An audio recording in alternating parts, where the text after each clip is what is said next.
Yes, again, alright mga minamahal, Alicia ninyo, nagbabalik muli para sa ating panibagong video. So, eto na. Nagsalita na po si Presidente. Kaya PBBM, kung kayang i-doble, i-triple, or quadro na pag-iingat gawin mo. Kasi, naririnig na natin, according kay Baste, ulo mo lang daw ang gusto niya. Eh, yung mga ganyang wordings, nakakatakot. Eh, lalo pat ito din yung revelation ni Ramil Madriaga. Medyo nakakatakot din tungkol sa assassination. Ngayon, pakinggan natin itong sinabi ni PBBM, kasi si Presidente nagulat din eh.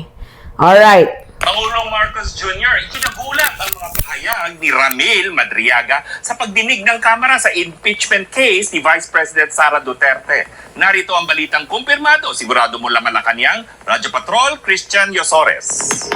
Doc Dennis, aminado ang Malacanang na ikinagulat ni Pangulong Ferdinand Marcos Jr. ang ilang sinabi ng self-confessed bagman ni Vice President Sara Duterte na si Ramil Madriaga sa pagdinig ng House Justice Committee sa impeachment case ng Vice Presidente. Kabilang narito ang umano'y pagsasabwatan ni na dating Pangulong Rodrigo Duterte at ilang general ng militar para patalsikin siya sa pwesto. Ngayon din ang sinasabing kasunduan na bumabasa sa posisyon noong 2025 para maupong Pangulo si VP Sara. Ayon kay Palace Press Officer at Communications Undersecretary Claire Castro, matapos silang ipaalam kay Pangulong Marcos Jr. ang mga nangyari sa pagdinig at iginagulo dito ang mga sinabi ni Madriaga dahil hindi niya kailanman inisip na bumaba sa posisyon. Binigyang diin ni Castro na tapat ang Pangulo sa kanyang ipinangako ng pangangampanya na maglilingkod para sa mga Pilipino at tatapusin ang kanyang termino. Naniniwala ang Malacanang na kailangan alamin ang katotohanan sa mga sinabi ni Madriaga, pero ipinuntong walang alam ang Pangulo sa kung anumang mga sinasabing pag-uusap ng dating Pangulo at ilang mga dating opisyal para bumaba sa pwestuhan sa kalagitnaan ng kanyang termino. Ang Pangulo po, hindi po yan mangangampanya para lang po ibigay ang posisyon kahit kanino. Ang sabi ko po natin, nangako po siya na siya'y magtatrabaho para sa bayan at tatapusan ng termino. So nag-react nga po ba siya? Did you get a reaction from him on that particular point? Siya po ay nagulat. Dahil hindi po ganun ang Pangulo. At yan, ang balitang kumpirmado, sigurado. Diba? Nagulat si PBBM. Ano yung mga komento dito, mga minamahal?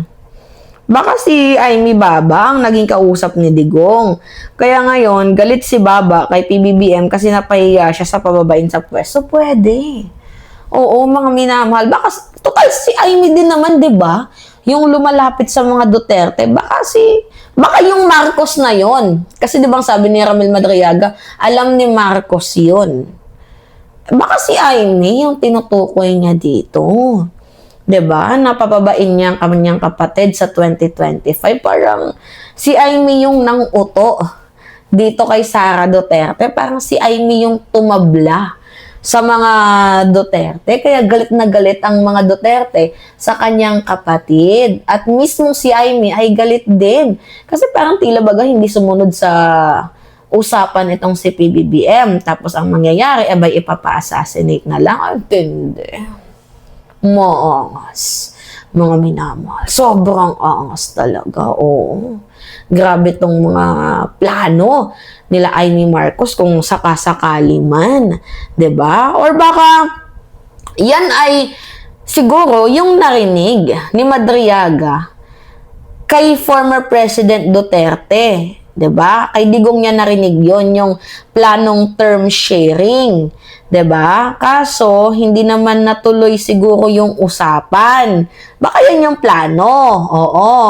Na yan yung alam ni Ramil Madriaga.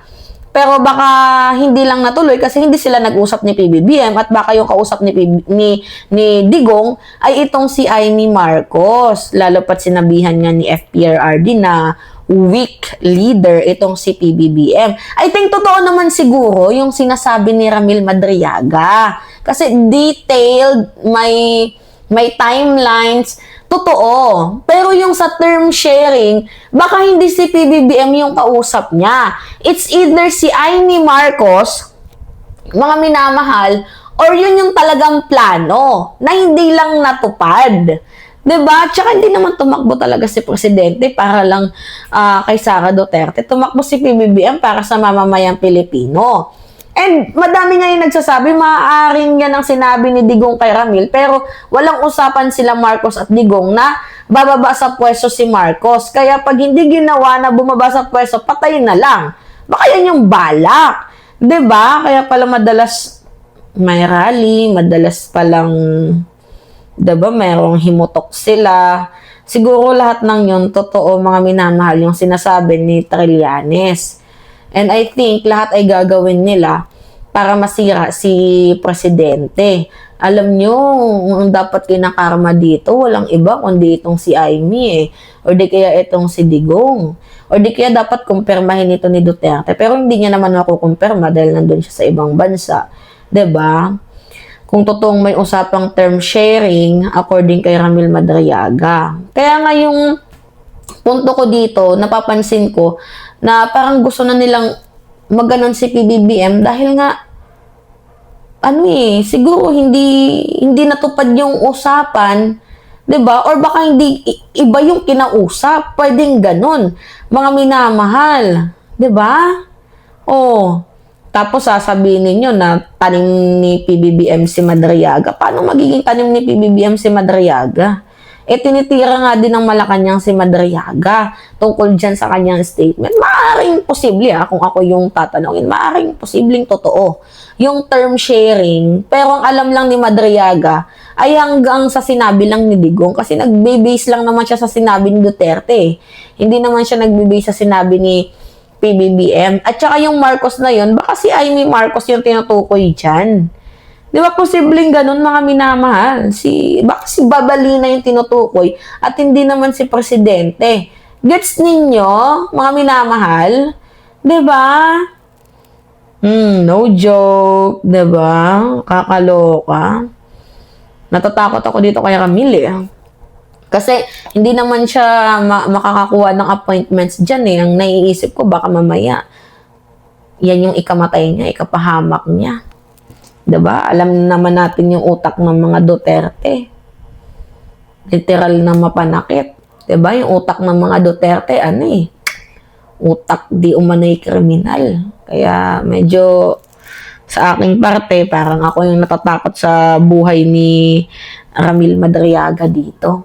Anyway, mga minamahal kayo, ano yung masasabi nyo dito? So, pahingi lamang po ako ng comments, mga minamahal, likes and share, and also don't forget to click the subscribe and always nyo pong i-hit ang notification bell para lagi po kayong na-update sa mga video na ina-upload natin. Maraming salamat at ingat mga kababayan!